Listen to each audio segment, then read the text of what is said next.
Hi, it's Hans at happierman.com. Today's topic is plan your 2025 success story. Well, this is New Year's Eve 2024. I'm driving up to visit my mom here in the afternoon. Have dinner with her and my brother. I'll go back home tonight. This is the tail end of a long winter vacation for me. The 11th day of a 12-day break from work, which has been very nice, and I've spent considerable time along with the Christmasing and watching movies and listening to Christmas music and watching NFL games and family and friend get-togethers.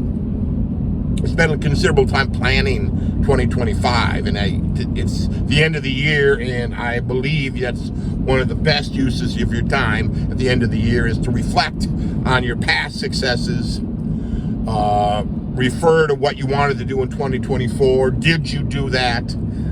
Did you get close on some things? Did some things not make sense? So 2025 is coming. You want to think of it like this. A year from now will be New Year's Eve 2025. What would you like to be reflecting on in 1 year from now? What would make you, what kind of changes in your life, what kind of upgrades, what kind of things that you get rid of would make the biggest difference?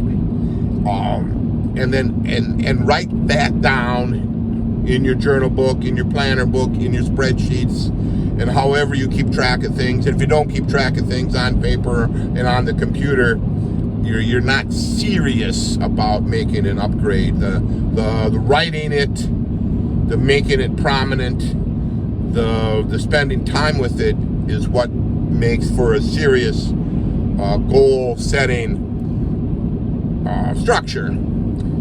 And you could consider this a goal. You could consider it a focus, a point of emphasis. It really, I don't know that any of that matters so much.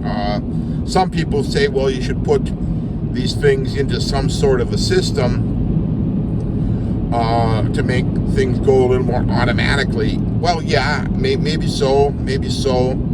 But in order to know what to systematize, you have to know what the overall emphasis should be. So I've formulated that 2025 emphasis for myself, the major goal, and I'm looking forward to working on it. I've got it.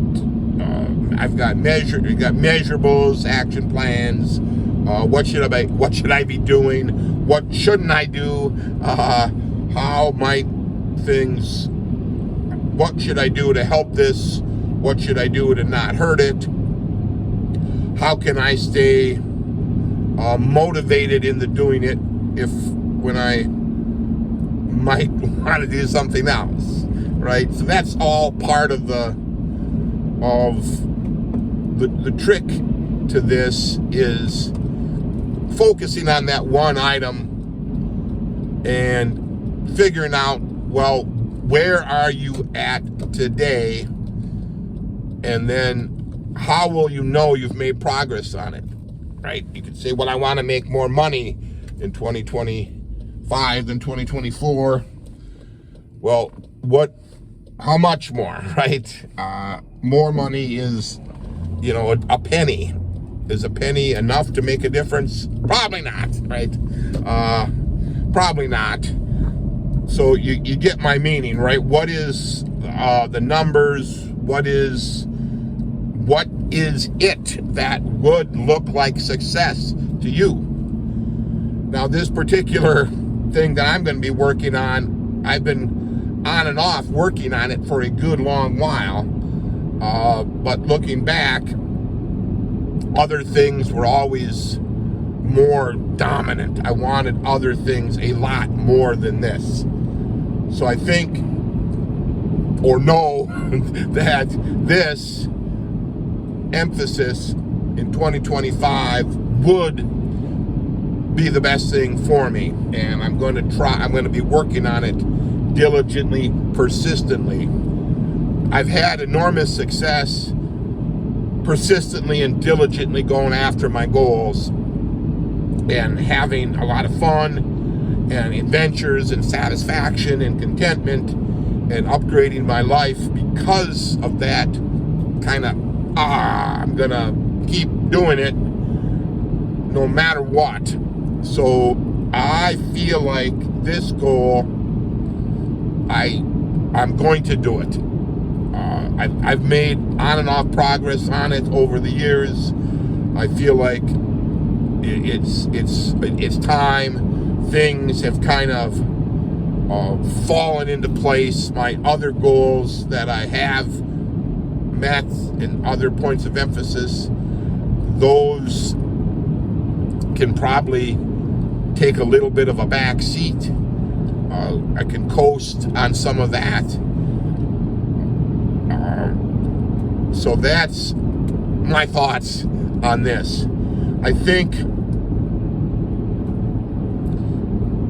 that's what most experts on productivity and goal setting and goal making say, is focus on the one thing, and then once you have that one thing more or less wrapped up, you can move on to the next thing. So don't squander or fritter away too much of your time, energy, and attention on multiple things.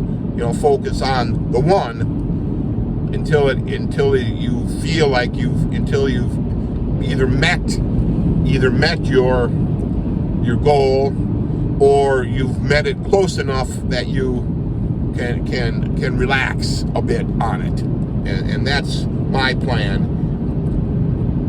So rather than setting all these major goals, I think a small tactic you can have is to have a bunch of little minor goals, or more like little minor to-do things, right? That, it's not, whether you do them or not, it's not going to be that big of a deal, but these little things will give you something to do while you're working on the major thing, because it's major, it's going to take a lot.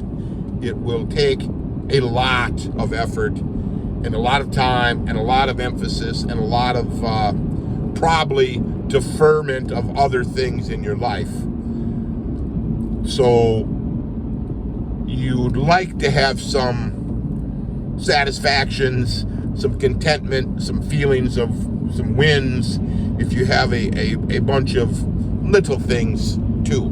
So I have my list of little things. I just kind of sketched them out today. I'll formalize them in the next day or week or so into my journal book, into my planner book, into my spreadsheets. So let's say when the big goal is slow in arriving, I can kind of take some satisfaction in meeting the little goals. So give that idea some thought, and here's to your massive 2025 success story.